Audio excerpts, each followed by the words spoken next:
কি ভাবছেন? এটা ফুটছে বলে কি কুলেখাড়া দিয়ে ভাত খাবো? না, এটা হচ্ছে আমার আয়রনের জন্য। আর এদিকে আমি পাট শাক করবো, তার জন্য পেঁয়াজ কুচি আর এইখানে চিকেনটা করব, ম্যারিনেট করে নিয়েছি। এটা হচ্ছে আজকের মাখানা চিকেন, তো ওই জন্য মাখানাটাকে ফ্রাই করে নিচ্ছি আর একটু মাখন দিয়ে করব। একটু অন্যরকম চেষ্টা করছি করার, যাতে মুখে একটু স্বাদ বদল হয়। আমার বড় ছেলে তো একটু খেতে ভালোবাসে, তো ওই জন্যই এত প্রসেস করে করা। তো দেখতে থাকুন আপনারা।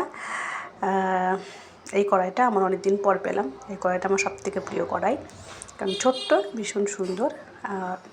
রান্না করতে আমার ভীষণ ভালো লাগে এই কড়াইতে। তো এখানে পেঁয়াজ কুচি আর কাঁচা লঙ্কা কুচি দিয়ে দিয়েছি।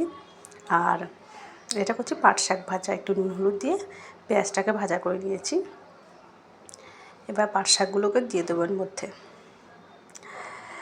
আজকে সারাদিন বৃষ্টি, একটা দিন বাড়িতে আছি, ভাবছি জামা কাপড়গুলোকে ভালো করে শুকাবো, না কিছুতেই হচ্ছে না আর কি। এই রান্না করছি আর বাইরের দিকে দৌড়াচ্ছি আবার, এতে আরও লেট হয়ে যাচ্ছে। আমার তো ভীষণ লেট হয়ে যাচ্ছে, আপনাদের কেমন হচ্ছে জানি না, আমার তো ভীষণ কাজে লেট হয়ে যাচ্ছে। এই জামা কাপড়গুলো একটু যখন দেখছি একটু বৃষ্টিটা কমে গেছে তখন জামাকাপড়গুলো দিতে যাচ্ছি, আবার যখন দেখছি বৃষ্টি পড়ছে আবার দৌড়াচ্ছি। তো এই করে করে সমস্ত কাজে পিছিয়ে যাচ্ছে। আর এদিকে তো ঘরে পরিষ্কার পরিচ্ছন্নতা থাকেই, তো রোববার দিন থাকলে একটু কাচাকাচি করতে পারি ভালোভাবে, সমস্ত কিছু পরিষ্কার করি। কিন্তু কী করে করবো, এই বৃষ্টি তো থামছেই না। আমার মনে হচ্ছে 25 সালে আর বৃষ্টি থামবে না, একবারে 26 সালের বৃষ্টির সাথে মিশে গিয়ে চলতেই থাকবে আর কি, বর্ষাকাল চলতেই থাকবে। আর তো এখানে আমি বাটার ফোড়ন দিয়ে আর একটু শুকনো লঙ্কা তেজপাতা দিয়ে এই পেঁয়াজ প্রথমে ভেজে নিয়েছি, তারপরে টমেটো আর কাঁচা লঙ্কা দিয়ে দিয়েছি। এর মধ্যে একটু কাশ্মীরি লঙ্কা আর একটু লঙ্কার গুঁড়ো, এটা একটু ঝাল ঝাল লাল লাল হবে, ভালো লাগবে খেতে। আর এটা কিন্তু বাটার চিকেন নয়, যে আপনারা ভাবছেন যে লাল লাল করছে কারণ বাটার চিকেন সাদা সাদা হয়, এটা বাটার চিকেন, এটা হচ্ছে চিকেন মাখানা। যেহেতু মাখানা পড়ছে আর মাখন পড়ছে, ওই জন্য চিকেন মাখানা এটা। তো মশলা ভালোভাবে কষিয়ে নিয়েছি, আমার শাক ভাজা হয়ে গেছে। আর এই যে ম্যারিনেট করা চিকেনগুলো সেটা দিয়ে দিচ্ছি। এই চিকেনটা আমি সর্ষের তেল, নুন, জিরে, হলুদ, লঙ্কা আর নুন দিয়ে ভালো করে মাখিয়ে নিয়েছিলাম। তো আর পেঁয়াজ বাটার মধ্যে একটু পেঁয়াজ পেস্ট দিয়েছি, এর মধ্যে পেঁয়াজ আদা রসুন পেস্ট, সেটার মধ্যে একটু গরম মশলা ছিল। ওই সকালে যে ঘুগনি করেছিলাম তার সাথে একসাথে করে নিয়েছিলাম চিকেনের এই যেটা মশলাটা আর কি। আর একটু পেঁয়াজ কুচিটা পরে কেটে নিয়েছি বাটারের সাথে।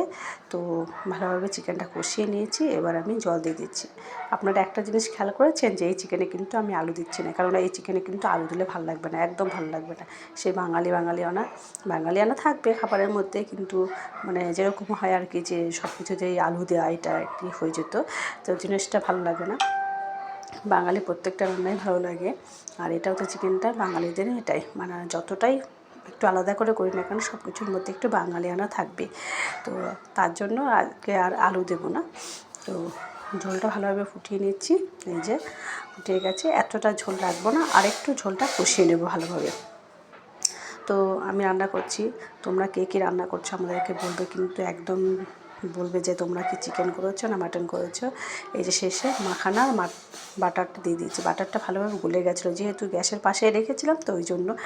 তো এটা ভালোভাবে হয়ে গেছে, আর বেশ লাল লাল ঝাল ঝাল হবে। কিন্তু এটা অবশ্য ঝাল ঝাল হলে কোনো অসুবিধা নেই, কেননা আজকে বৃষ্টির দিন ওয়েদার। আজকের এই দিনে খিচুড়ি ভালো লাগে, খিচুড়ি ইলিশ মাছ ভাজা, কিন্তু যেহেতু সানডে একটা চিকেন ব্যাপার থাকে, না হলে সানডে বলে মনে হয় না, মনে হয় যে এটা নিরামিষ বার হয়ে গেল। তো কেমন লাগছে, ভালো লাগলে অবশ্যই একটা লাইক করবেন, পারলে কমেন্টস করবেন, না পারলেও কোনো ক্ষতি নেই। টাটা, সবাই ভালো থাকবেন, সুস্থ থাকবেন, সাবধানে থাকবেন। আর এই পাট পাতার বড়া করব। টাটা, ভালো থেকো সবাই, সুস্থ থেকো।